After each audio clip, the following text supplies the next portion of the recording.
Let's enjoy a great time of Bible study from one of our great Sunday school teachers. Thank you for tuning in. Okay. Who takes care of the poor and the needy in our society, in our country? Who takes care? That's the way we're going to start this one. I want to know what y'all think. Who does or who should? Who does? Don't jump ahead. Sorry. Who does? Government, yeah. I work for the government. Yep. The government. Who else? But would that translate into like what we like give in tax, like a certain portion of that goes to other people? That's right. Yeah. So when you pay taxes, and the federal government has programs, right? We call it welfare, or different programs that are related to that are distributed to the poor and the needy, right? That's the way things work. Who else takes care of the poor and needy? Church. The church, yeah. I'll put GBC up here. Who else? How about nonprofits? How about like United Way, or the food bank, or the Master's Table, or Open Door Pregnancy Center, right? Or those type of. That's who. So I'd say nonprofits. Now, Abby, who should take care of the poor? We should. We should. The church, right? So, and that's easy because we know we're going to talk about a little bit of that today. Why is the government in the poor and needy business? Because the church did a good job. Yeah. That was a very diplomatic way of putting it. I would just say, I always say that the church is lazy. I mean, we just call it like it is. The church is lazy. I say this a lot, and it makes. I'm going to shoot up today. That's okay. I can edit things out if I need to. Can you? Okay. I always say, and it makes a lot of folks, especially older folks, really mad. Because what you'll hear folks, and you might want to edit this part out. You hear a lot of older folks say, well, the world started going to hell when they took prayer out of school. And that drives me nuts, right? My response is the world started going to hell when folks started expecting their kids to get their prayer in school rather than home. Mm-hmm. Okay? Right? That's the reality. The reality is that's people casting the blame on somebody else rather than looking at what we have not done as a church and as Christians. Right? That's the reality. Okay. So that's why I use the term lazy, but you put it better than I did. This is why the government is involved in this. The government's involved in this, and this is why your taxes go to those programs. The Bible establishes the government, right? Romans chapter 13. First of all, we see God laying the foundation for government early on in the Old Testament. But then Romans chapter 13 really talks about the duties and responsibilities of the government, right? And taking care of the poor and the needy is not in there. That's strictly a church responsibility. And we don't do it. We don't do it like we should. And we're going to talk about maybe why. We'll figure out some parts about why. So, let's go to, these are our verses. Acts, we're going to be in the end of chapter 4 and the beginning of chapter 5. Acts chapter 4, verses 32 through 36. Chapter 5, verses 1 through 11. Somebody hit me on those real quick. I can read the first few from there. Go ahead. Now the entire group of those who believed were of one heart and mind, and no one claimed that any of his possessions was his own, but instead they held everything in common. With great power the apostles were giving testimony to the resurrection of the Lord Jesus, and the great grace was on all of them. For there was not a needy person among them, because all those who owned lands or houses sold them, brought the proceeds of what was sold, and laid them at the apostles' feet. This was then distributed to each person as any had need. Joseph, a Levite from Cyprus by birth, the one the apostles called Barnabas, which is translated to son of encouragement, Can you read on verse 37? Yeah, go ahead. Sold a field he owned, brought the money, and laid it at the apostles' feet. All right, somebody want to pick up, thank you, and I meant to say 37, I said 36. I don't know why. Somebody want to pick up chapter 5, verses 1 through 11? Go ahead. But a man named Ananias, with his wife Sapphira, sold a piece of property. And with his wife's knowledge, he kept back for himself some of the proceeds and brought only a part of it and laid it at the apostles' feet. But Peter said, Ananias, why has Satan filled your heart to lie to the Holy Spirit, to keep back for yourself part of the proceeds of the land? While it remained unsold, did it not remain your own? And after it was sold, was it not at your disposal? Why is it that you contrived this deed in your heart? You have not lied to man, but to God. When Ananias heard these words, he fell down and breathed his last, and great fear came upon all who heard of it. The young men rose and wrapped him up and carried him out and buried him. After an interval of about 3 hours, his wife came in, not knowing what had happened. And Peter said to her, Tell me whether you sold the land for so much. And she said, Yes, for so much. But Peter said to her, How is it that you have agreed together to test the Spirit of the Lord? Behold, the feet of those who have buried her husband are at the door, and they will carry you out. Immediately she fell down at his feet and breathed her last. When the young men came in, they found her dead, and they carried her out and buried her beside her husband. And a great fear came upon the church and upon all who heard of these things. All right, thank you, Abby. So let's talk about where we are. We're in the book of Acts. When did these things take place? What year would this have taken place? Bro, anybody want to take a guess? Close to like late 30, early 40. Yeah, I'd say somewhere. So what? Let's talk about in relation to where Jesus is. What year did Jesus die? 30. Let's start with what year he died when he was 33. What year was Jesus born? 3. Yeah, somewhere around, I'd say 5-ish, 4-ish BC, maybe. Right? He wasn't born in 0. There was no year 0. So he was born somewhere around 5 to 4 BC. How do we know that? Because that's what the Bible says. There's ways, you can figure that out by when Herod ruled and that sort of thing. Okay, so that's when he was born. How old was Jesus when he died? 33. Okay, so we do the math. We're looking at about 26 to 27 AD is when Jesus died. How do we know that Jesus died when he was 33? Because he started his ministry when he was 30 and he ministered for 3 Passovers, right? That's what the Bible says. So we can figure these things. We know these things because that's what the Bible tells us. Okay. So these things are happening with Jesus' disciples, right? So we're talking about very, very, very soon after Jesus died. It could be, we don't know exactly, but like Abby said, we could be talking about as early as 28 AD. Really, we could be talking about as early as 27 AD, but maybe 28 to 30, depending on how long, and that's not 80, that's just a 3 that's connected. I don't write very well, so I apologize. I'm proud of that one, though. That looks good. You can make out all of those letters. Okay, so the book of Acts. Who wrote the book of Acts? Who? Somebody said Luke. Luke. Yeah, Luke wrote the book of Acts. And he wrote it in about 60 AD, so he wrote it about 30 years later. All right? With consultation from Paul, with consultation from Mary, with consultation. So Luke wasn't necessarily present. He wasn't involved in it. Luke wasn't a disciple. He wasn't involved in these things. He came later and documented those things. And so what the book of Acts does, why is it called Acts? The book of Acts. Yeah, it's the Acts of the disciples, right? It's the Acts. It tells us what the disciples did. And so it's literally the actions, the acts, what they did, right?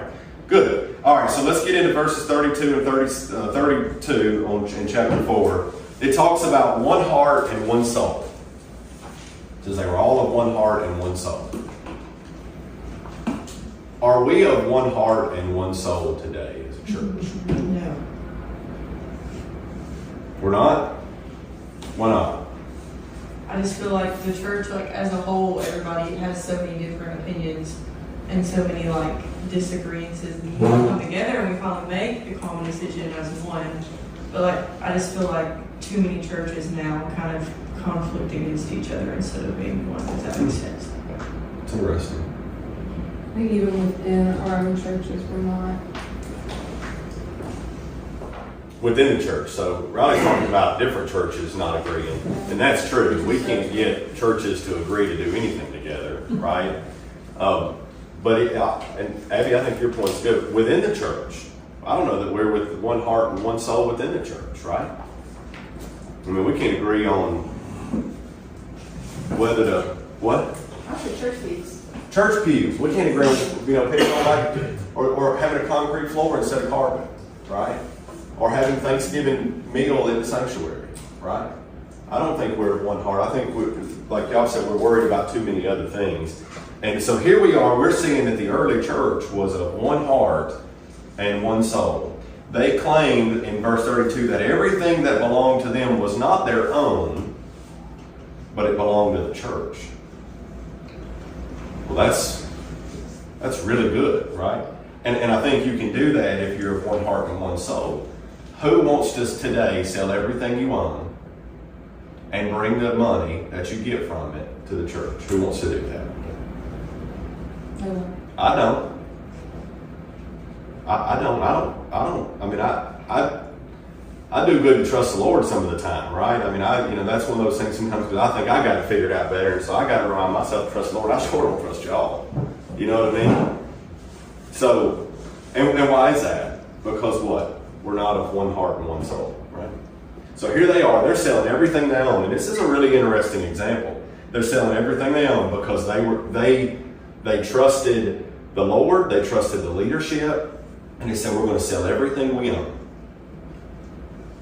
and trust that we're still going to be taken care of to make sure that everybody in the church is taken care of. All right? Verse 33, the apostles were preaching about the resurrection of Jesus, and abundant grace, it says, was upon all of them. Abundant grace. I really wanted to dig into that because that's something we talk about. We talk about grace and we talk about abundance and abundant grace. What does that mean? Anybody want to? I'll try to write this where you can read it too. Well, let's look at it. Let's look at what the Bible says. 2 Corinthians. I wrote the verse up here. 2 Corinthians chapter 9, verse 8. And God is able to make all grace abound to you, so that in all things, at all times, and this kind of goes with what Brother Steve was talking about this morning, so that in all things, at all times, having all you need, you will abound in every good work. All right, that's a lot. I want to draw your attention to the last part of that verse, which it says every good work, because it doesn't mean you're going to get rewarded for, not doing good. Right? It says every good work. Just like Romans 8:28, we like to forget the last part of that where we say, He makes all things work together for our good. We forget the last part where it kind of is our obligation to make sure we're doing it according to His purpose, right? So we want to make sure that we read the entire verse. So the word abound, which is kind of like abundant. Okay? Abound means to be in great plenty. Okay? All right. So then what does grace mean?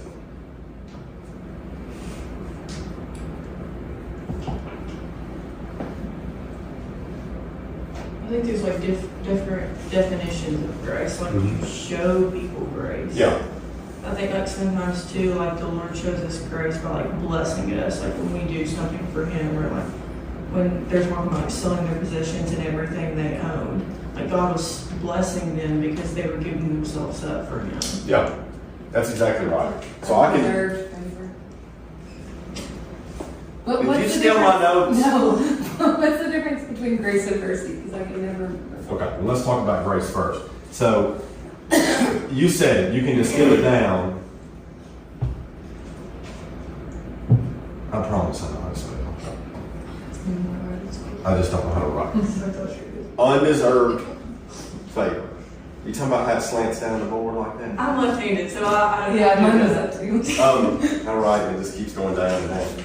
Undeserved favor. That's a really good two-word consolidation of what grace means. Like as far as for us to understand what biblical grace is, because the favor we get, we know we don't deserve it, right? We don't deserve anything because we know who we are, and we're not deserving of His favor, and that's why we're saved by what? Grace. Through what? Faith. Right. So we put our faith in Him. We're saved because He gives us this favor and allows us to go to heaven and allows us to go spend eternity with Him even though we don't deserve it. Right? How about that? Okay. So the difference between grace and mercy, they're going to be similar, in my opinion. It's just my definition. I look at mercy as when you show is more of a personal aspect, right? Where you show mercy to someone that maybe did something to you. And so you don't, in biblical times, chop their head off. Or you show mercy to somebody where they wronged you somehow and you don't, call the police or sue them or something like that. It's a little bit more of a personal aspect, and that's just my own. Mercy would be more defined deserved punishment. Somebody deserves punishment. Deserves punishment. You give them mercy. Yeah. Whereas grace is dealing with The favor the aspect. favor aspect Yeah. of that person, of loving them. That's a good way to We define can give them mercy. They killed somebody, give them mercy by not killing them, but then grace by loving that person. Yeah. Okay. What do you say? Good job, Jonathan. Thank you. You can edit all that out. Let's look at verse 34 and 35 with this in mind. Okay, so now we know what, in verse 33, what it's saying when they had abundant grace. They had plenty of undeserved favor, right? So that means what? They were okay with selling everything they owned and bringing it to the church because they had plenty of undeserved favor. They were good with it because they knew they'd be taken care of, right? All right, verse 34 and 35. Everyone who owned land would sell it and bring the proceeds to the church for the church to distribute, to each according to their need. And there was not a needy person among them. Uh-oh.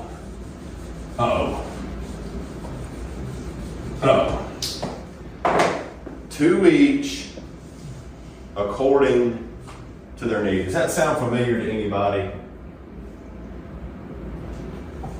We don't have time to dig into this like I want to, but anybody ever heard the phrase from each according to his ability, to each according to his need? Anybody ever heard that? No? Okay. Would This- that just be like giving based on what you had and your abilities? Like nothing? Yeah, so this is basically saying, so this is an idea from someone named Karl Marx. Okay. Only communist. Marxism. Marxism. This is Marxism. This is Marxism in a nutshell, right?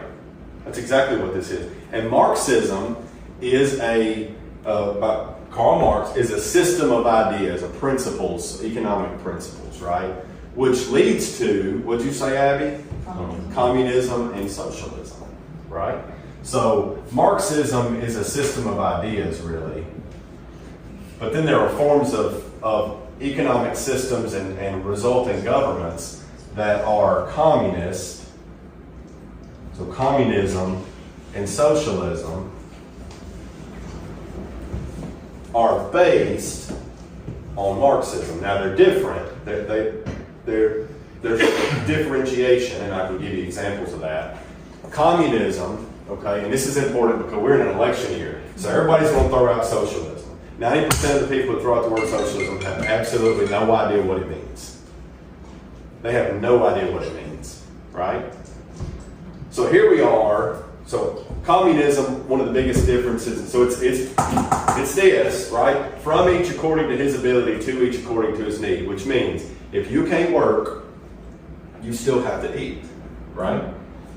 And I can work, so I go out and work, and all of my paycheck goes to the collective, right? And you and I end up with our $10 worth of food that day.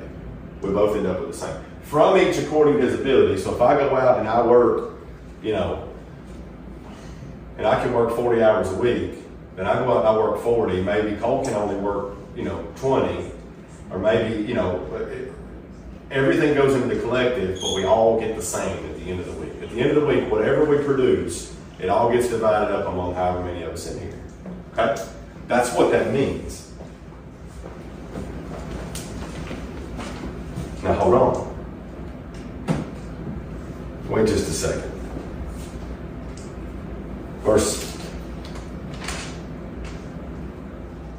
For there was not a needy person, verse 34, among them, for all who were owners of land or houses would sell them and bring the proceeds of the sales and lay them at the apostles' feet, and they would be distributed to each as any had need.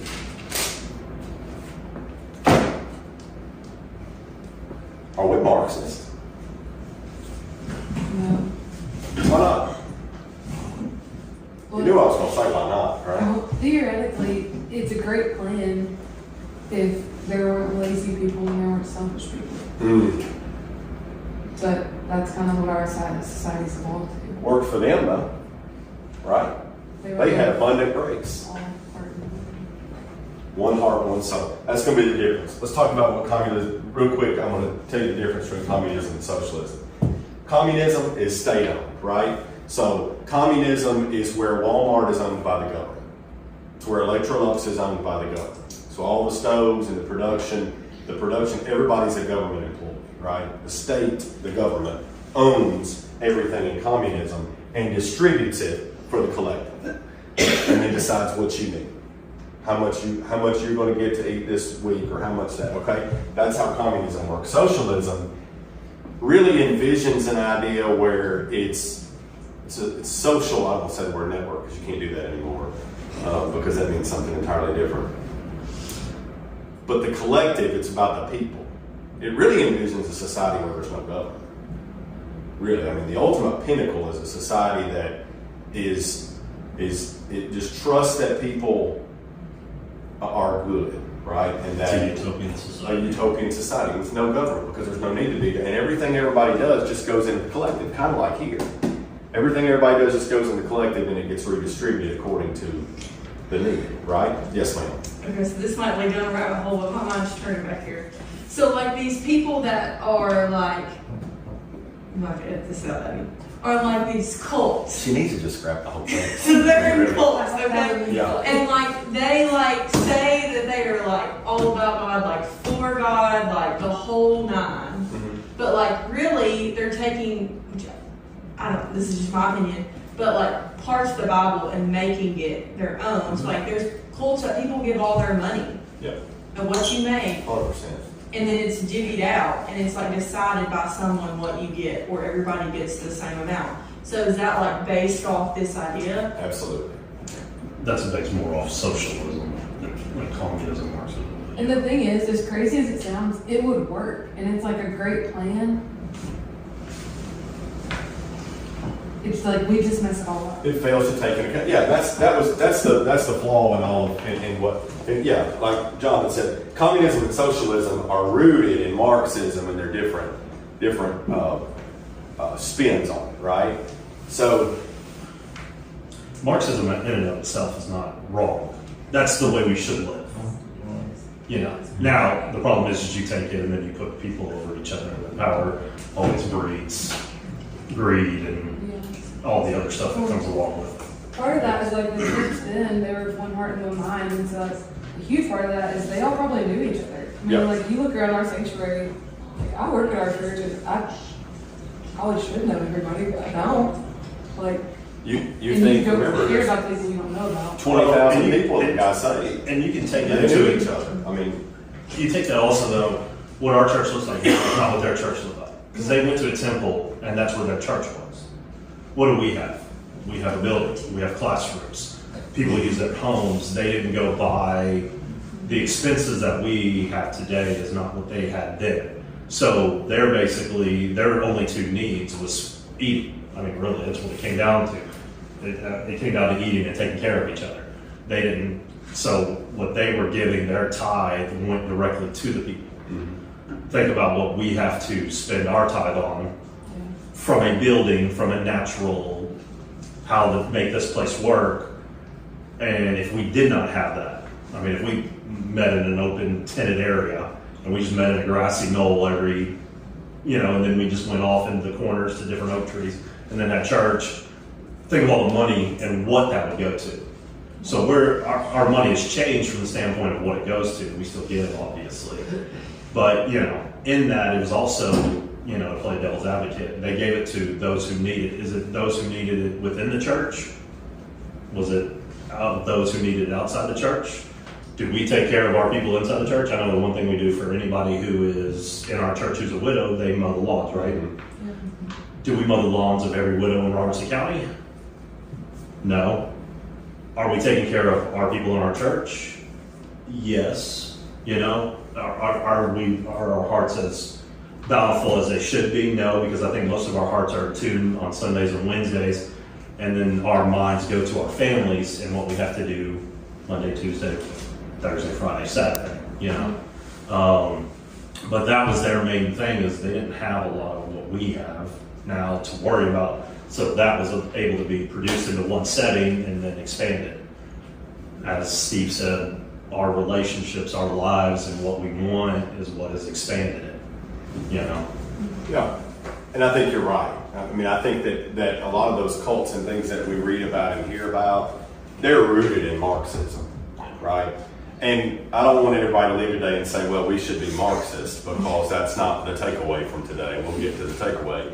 It's not, well, we should be Marxist.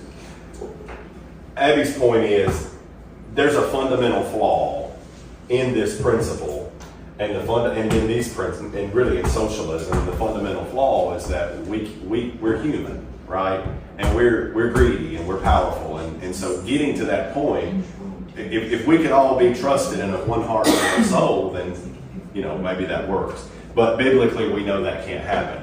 Why was this different? And this is where I'm going to land this part of the discussion. Why was what the disciples are doing here different from what Marx set out and we see in communist societies and in social societies? Why was it different?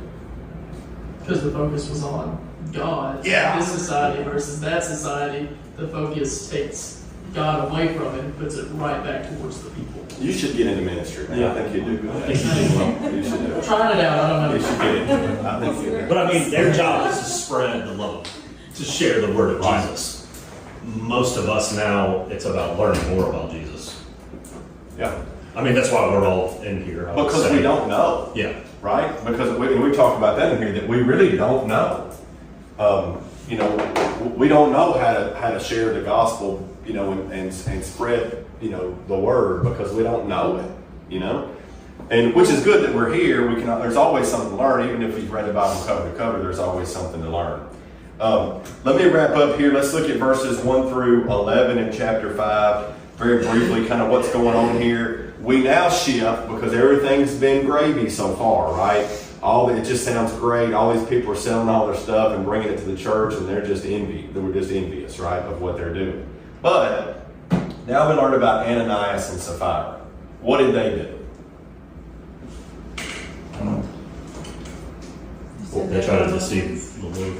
Well, they sold their land, right, like everybody else, or sold some of their land. And they kept back some. Ooh.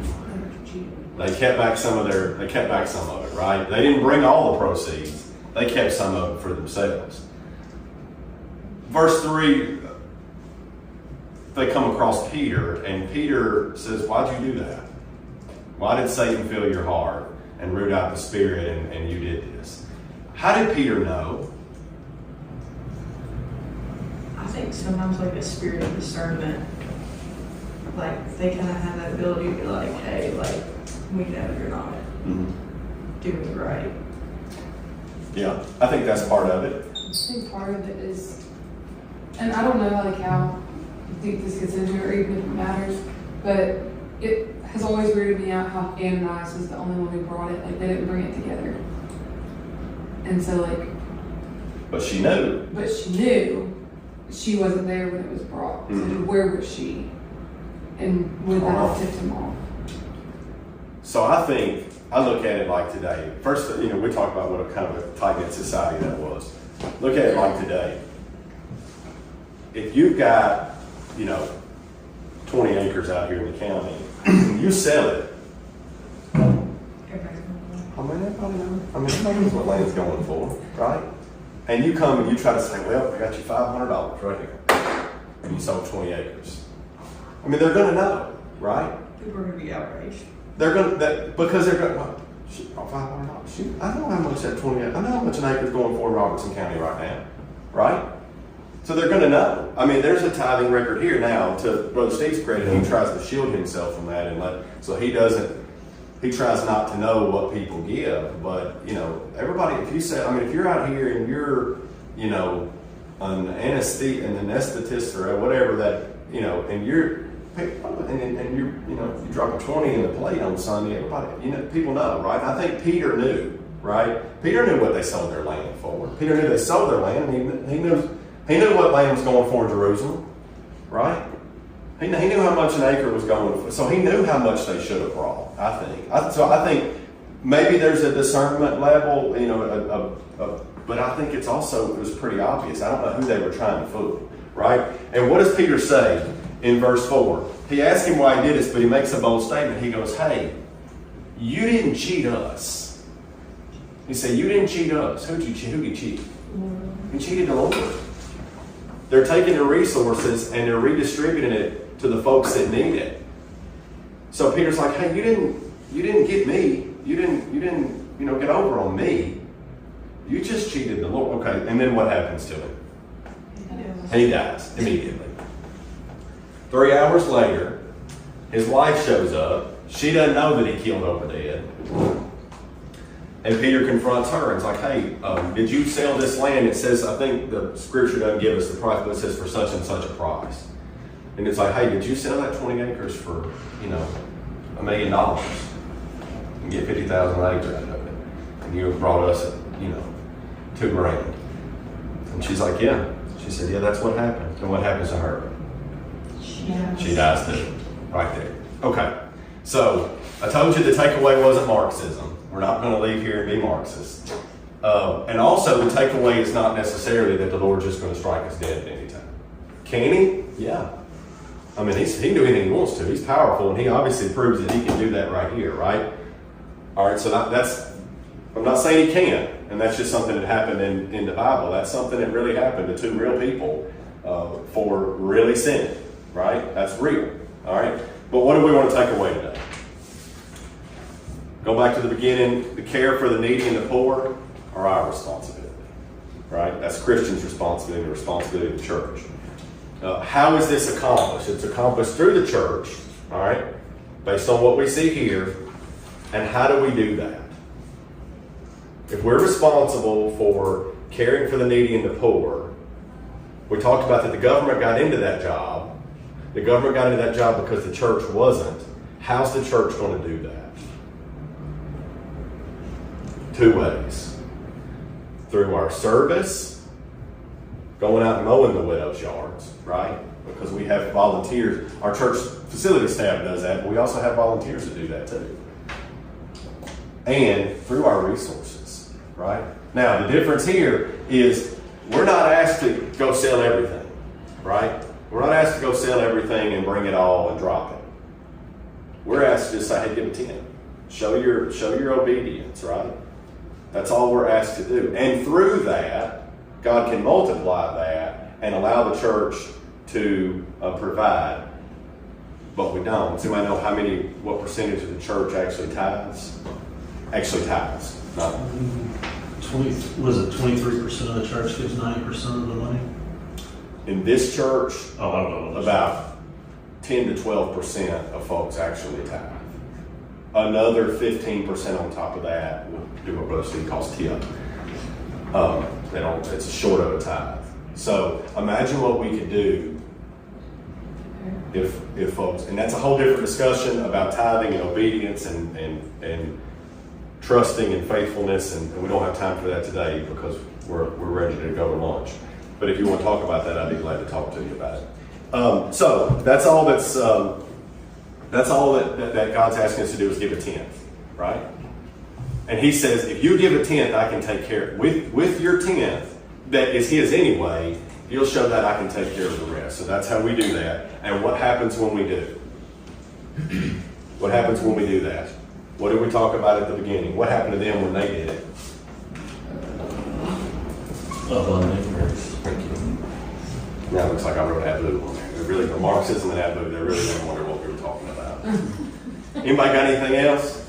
I think, just like a short thing, it's important to remember too, though, that it's not like the church as organizations, it's not just their job, like it's Big C Church job.